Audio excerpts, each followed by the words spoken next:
C'est au début d'une semaine sociale chargée que la CGT des ingénieurs, cadres et techniciens a ouvert son congrès ce mardi 20 mars et pour 3 jours à Perpignan. Les 600 délégués de l'UGICT CGT interrompront d'ailleurs leurs travaux pour se joindre à la manifestation du 22 mars à Perpignan. Les clignotants revendicatifs pour l'encadrement sont au rouge aujourd'hui, comme va d'ailleurs très bien l'illustrer notre sondage réalisé par Via Voice pour l'UGICT. D'une part, ils sont fortement touchés par des risques de plus en plus élevés d'épuisement professionnel, compte tenu de l'intensification du travail et des charges de travail, dues en plus à l'utilisation intensive des outils de numérique et le refus de mettre en œuvre un droit effectif à la déconnexion. C'est aussi un problème de santé publique.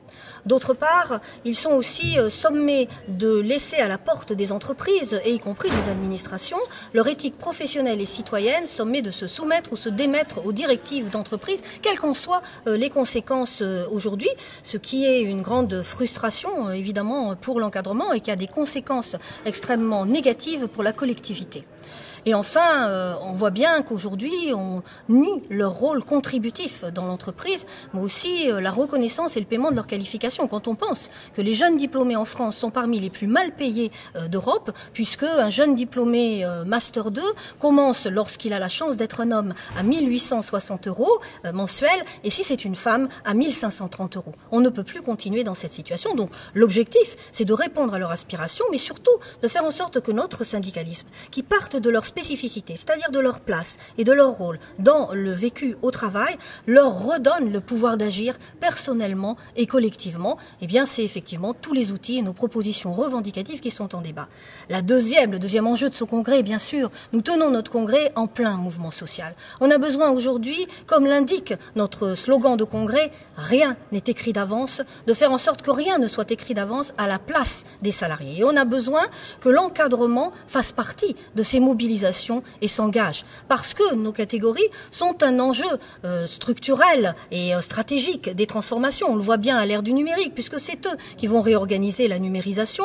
On l'a vu au niveau des garanties collectives, où le MEDEF finalement utilise nos catégories pour déstructurer les garanties collectives et ensuite utiliser cette régression sociale pour l'étendre à l'ensemble du salariat. On a donc besoin que les ICTAM s'engagent aujourd'hui, et on a donc besoin là aussi, avec nos propositions revendicatives, mais aussi en leur indiquant des perspectives, et des perspectives crédibles, porteuses de progrès social aujourd'hui, et donc d'indiquer la visée, l'objectif à atteindre, et en même temps de leur donner les outils pour qu'ils puissent effectivement reprendre en main leur travail. C'est effectivement un enjeu, bien sûr, pour répondre à leurs aspirations, mais c'est aussi un enjeu pour l'ensemble du salariat. Par exemple, si on prend le droit de retrait et de proposition alternative, bien sûr répond à l'aspiration générale de l'encadrement, mais s'il est appliqué demain, eh bien cela va changer la conception de la hiérarchie, cela va changer le contenu du management et cela va changer les rapports sociaux dans l'entreprise. C'est bien au cœur de nos objectifs de syndicalisme de lutte de classe.